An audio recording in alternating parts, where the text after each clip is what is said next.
ada kecocokan sama Minara, pemerintah sama korban, karena ada yang bersertifikat, ada yang nggak ada bersertifikat. Kami itu disumpah Quran dulu waktu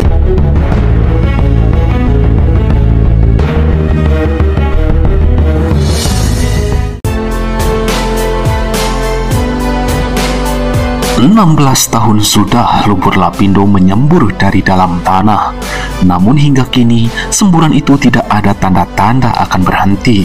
Para ahli geologi menyebut bahwa semburan akan berhenti setelah melewati kurun waktu 3-40 tahun. Tentu saja setelah material yang dikandungnya di dalam bumi telah habis dan tidak ada yang bisa dikeluarkan lagi.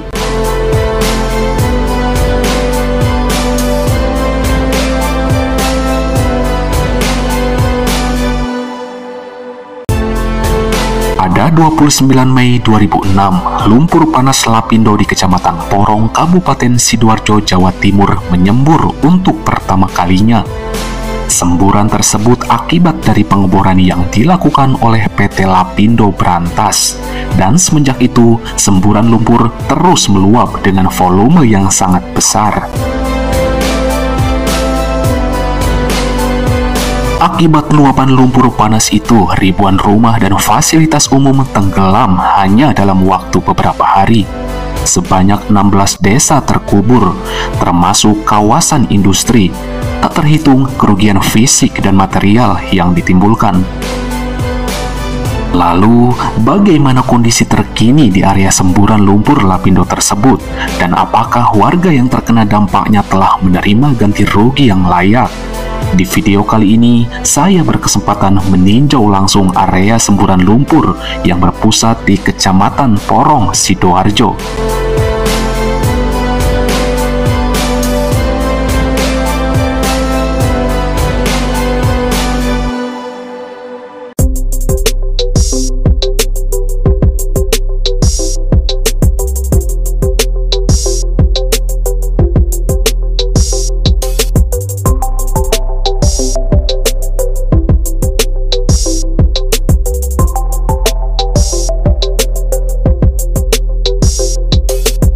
Nah teman-teman, sekarang saya sedang berada di pinggir lumpur lapindo Brantas yang berada di daerah Porong, Sidoarjo, Jawa Timur. Nah persis di belakang saya ini merupakan genangan lumpur yang selama 16 tahun terus-menerus menyembur dari dalam tanah. Nah ini adalah kondisi lumpur lapindo yang hingga sekarang tidak ada tanda-tanda berhenti penyemburannya. Dampak yang ditimbulkan dari semburan lumpur lapindo ini memang sangatlah dahsyat. Kerugiannya tidak main-main, apalagi selama belasan tahun material lumpur panas terus keluar dan mengancam kehidupan sekitar.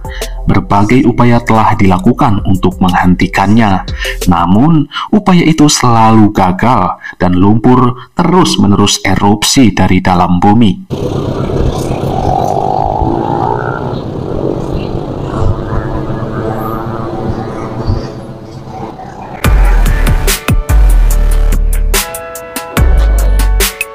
Pemerintah pun membangun tanggul tinggi untuk menghalau laju lumpur, supaya alirannya tidak terus menyebar menjangkau pemukiman penduduk.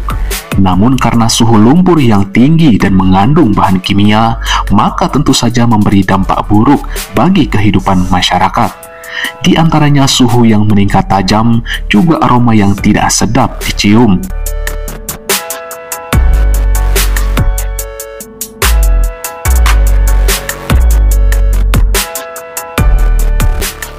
Kepada saya, salah seorang korban lumpur bernama Rendra menceritakan pengalaman pahitnya.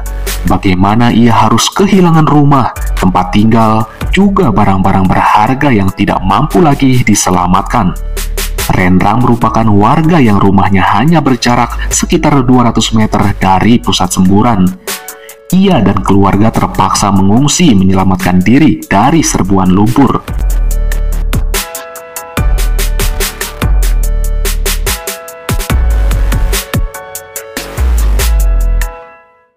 lumpur panas, masih air hangat itu.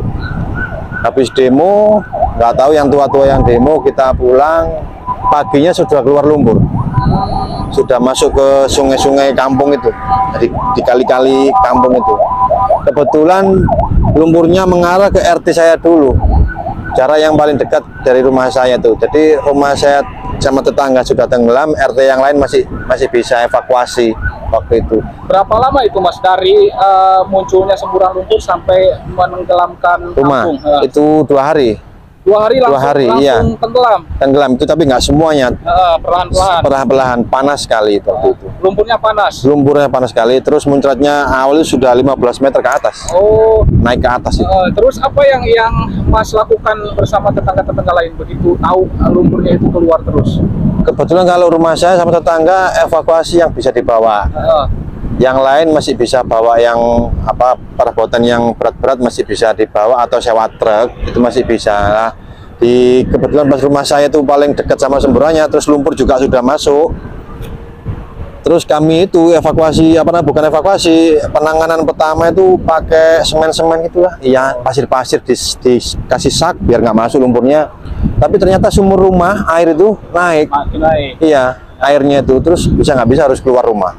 Jadi terus, yang bisa dibawa, yang nggak bisa diikhlaskan lagi.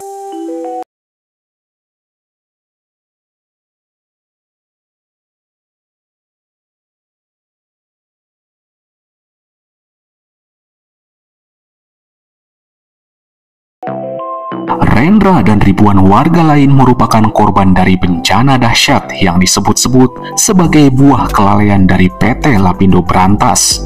Mereka pun menuntut ganti rugi yang layak atas kehilangan harta benda yang begitu tiba-tiba. Meski pada kenyataannya, Rendra dan para korban lain harus melewati berbagai drama yang sangat panjang dan berliku untuk bisa menuntut hak-haknya. Karena PT Lapindo Brantas sendiri cukup kesulitan untuk mengganti kerugian yang telah ditimbulkan. Para warga harus demo berjilid-jilid agar pihak PT Lapindo tergerak untuk mengucurkan ganti rugi.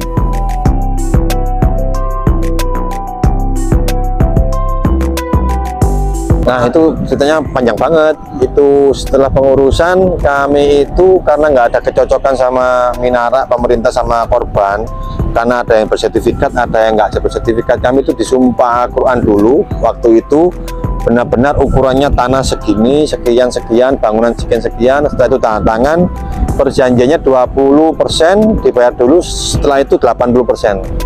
Ternyata kita dibohongi, ada opsi cicilan, angsuran, diangsur. Nah, kami itu baru demo-demo itu. Di TV dulu kan tiap minggu, setiap hari demo itu karena dicicil itu. Terus ada opsi lagi pindah di perumahan, jadi ditukar guling. Jadi di sini tanahnya misalnya kecil atau besar, nanti pindah ke perumahan cukup nggak? Kalau nggak cukup nggak bisa pindah ke perumahan. Itu di Kauripan Sidoarjo itu. Jadi banyak ada yang pindah ke Kauripan, ke perumahan itu ada yang ikut cicilan. Berarti kalau dihitung belum lunas ya, berarti kalau ganti ruginya belum bisa dilunasi sama pihak. Kalau waktu itu tahun 2015 dikasih dana talangan pemerintah. Waktu itu Pak Jokowi naik jadi presiden, dia sempat ke sini nengok ke lumpur masyarakat di sini, janji kalau jadi presiden akan dilunasi. Berarti sekarang sudah lunas? Alhamdulillah 90% sudah lunas. 90%. Itu diangsur mulai 2006 sampai 2017. Masih ada pembayaran nggak sekarang? Nggak ada. Sudah dianggap lunas gitu ya? Iya.